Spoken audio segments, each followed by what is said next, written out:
আপনারা দেখেছেন গত 1-2 মাস ধরে বিশ্বের মধ্যে টেরিফ নিয়ে খুব চলছে। আমরা আগে বুঝতাম না কি টেরিফ রে ভাই। এখন গ্রামের লোক ও সাধারণ মানুষ জিজ্ঞেস দাদা কি টেরিফ, ট্রাম্প কত পার্সেন্ট বসিয়ে দিচ্ছে, তো টেরিফ 50% হবে কি 25% হবে। দুনিয়াকে চমকে রেখেছিল আমেরিকা এতদিন, কিন্তু দাদারও দাদা হয় বাপেরও বাপ হয়, এখন বুঝতে পারছে ভারত তাকে চমকে দিয়েছে।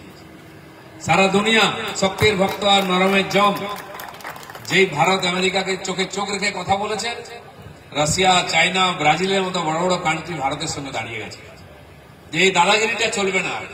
যেখানে ইচ্ছে যুদ্ধ বাঁধিয়ে দাও, যেখানে ইচ্ছে মেরে দাও, সেই দেশের রাষ্ট্র ক্ষমতা পাল্টে দাও, ভোট জিতিয়ে দাও, হারিয়ে দাও, রাষ্ট্রপ্রধানকে মেরে দাও। বহু বছর ধরে মানুষ দেখছে এটা। তার ফলে বিশ্বে যে অশান্তি, অপ্রয়োজনীয় অশান্তি, যুদ্ধ বিদ্রোহ কেবল অর্থের জন্য, অস্ত্রের জন্য, এটা বন্ধ হওয়ার দরকার আছে। সেটা কথা বলার লোক ছিল না, আজকে নরেন্দ্র মোদী বলেছেন। সারা ভারতবর্ষের লোক খুশি, বিশ্বের লোক খুশি। অপ্রয়োজনীয় যে টেনশন, এখানে তো ব্যক্তিগত জীবনে আমাদের অনেক টেনশন, তারপরে বিশ্ব রাজনীতি, অর্থনীতি, ব্যবসাতে ফালতু টেনশন, ফলে জিনিসপত্রের দাম বাড়ছে, কলকারখানা বন্ধ হয়ে যাচ্ছে, বিজনেস বন্ধ হয়ে যাচ্ছে। সেদিন আমার কাছে কয়েকজন ছোট জুট মিল মালিক এসেছিলেন দেখা করতে।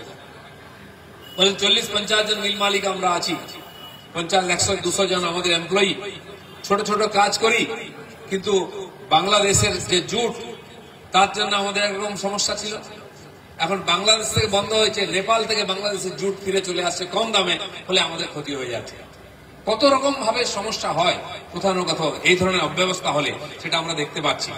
বিশেষ করে আমাদের যে দ্রুতগতির অর্থনীতি, উন্নয়নশীল দেশ, আমাদের দেশের উন্নতিতে ব্যাঘাত হয়, তার যোগ্য জবাব ভারত আজকে সব দিক দিয়ে দিয়েছে। কারণ ভারতবর্ষের যে মানুষ 144 কোটি, আর আমাদের যে বর্তমান যুব সমাজ, তারা সমস্ত ক্ষেত্রে তাদের যোগ্যতার প্রমাণ রেখেছেন। আকাশ থেকে পাতাল অব্দি সব জায়গায় ভারত আজকে তার উপস্থিতি রেখেছে।